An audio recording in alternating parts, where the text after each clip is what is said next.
Question. Comment un chrétien doit-il voir les sports, l'athlétisme? Réponse. Le sport fait partie intégrante de la vie de nombreuses personnes. Qu'il s'agisse de regarder des événements sportifs, d'emmener ses enfants à l'entraînement ou de participer directement à des sports. Les sports et les compétitions athlétiques sont populaires depuis les temps anciens. La Bible tire plusieurs analogies de la vie chrétienne du monde des sports. 1 Corinthiens 9:26 contient une référence au shadowboxing. L'auteur des Hébreux compare la vie chrétienne à une course. Hébreux 12:1. Et Paul nous conseille, courez de manière à obtenir le prix.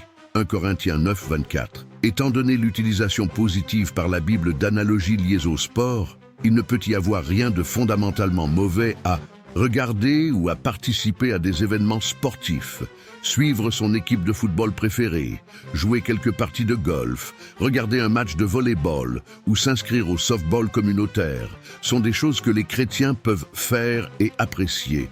Les athlètes et entraîneurs chrétiens ont souvent l'opportunité d'utiliser leur notoriété dans le sport comme une plateforme pour faire avancer l'Évangile. Les chrétiens qui pratiquent des sports peuvent attester des nombreux avantages que cette implication peut apporter, notamment la réduction du stress, le contrôle du poids, la camaraderie et le développement de compétences en responsabilité, leadership, communication, fixation d'objectifs et résolution de problèmes.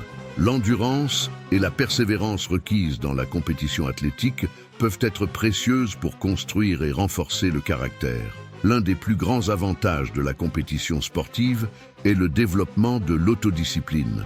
Tout athlète s'impose une discipline sévère. Ils le font pour obtenir une couronne qui se flétrit, mais nous le faisons pour obtenir une couronne qui dure éternellement.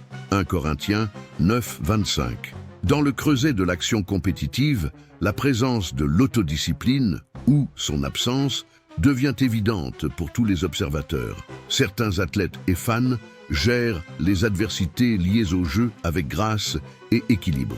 D'autres fondent en une crise de colère adulte. Le problème n'est pas le sport, c'est le caractère intérieur de l'athlète ou du fan.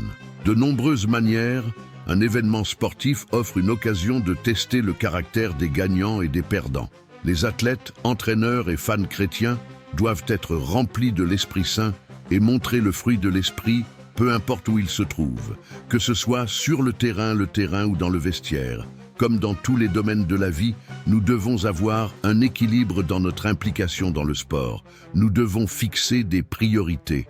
Il est facile pour un fan de sport de dépasser les bornes en consacrant trop de temps, d'argent et d'autres ressources à ce qui devrait être une distraction.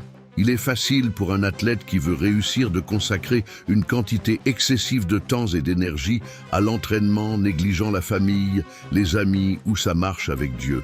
La Bible nous aide à clarifier nos priorités.